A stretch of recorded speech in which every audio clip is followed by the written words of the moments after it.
Being a film programmer is every year we see so many films, we've got to select the films, and then at the end of the day, you've got your list with, like for Midnight Madness, I've got 10 films.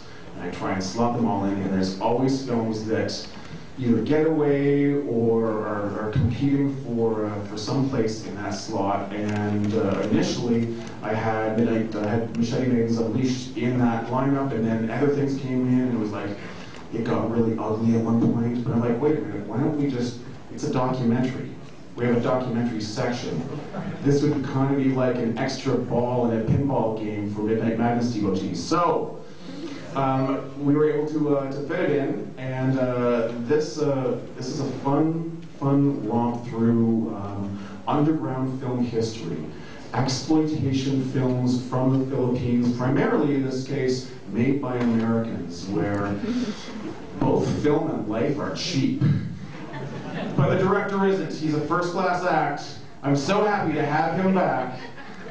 Mark Harley, the director of Machete Maidens Unleashed.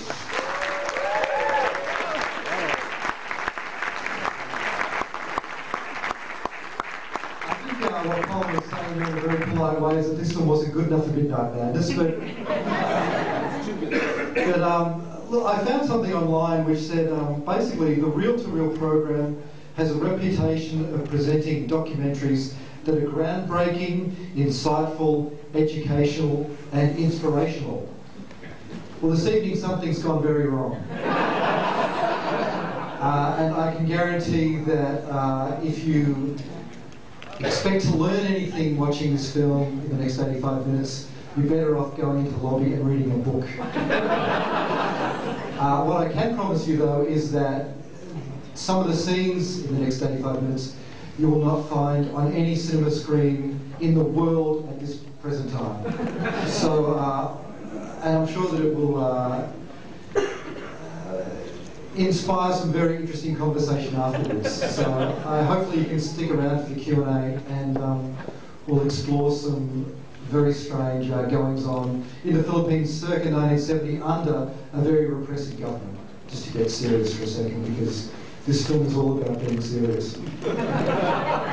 Thanks so much, really do appreciate you all coming, and hopefully talk to you after.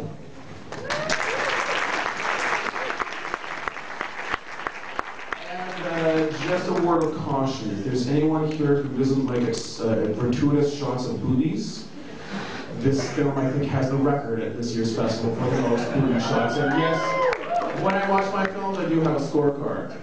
Yes. So, all right, I'm going to keep this short here. We'd like to thank our festival's lead sponsor, Bell.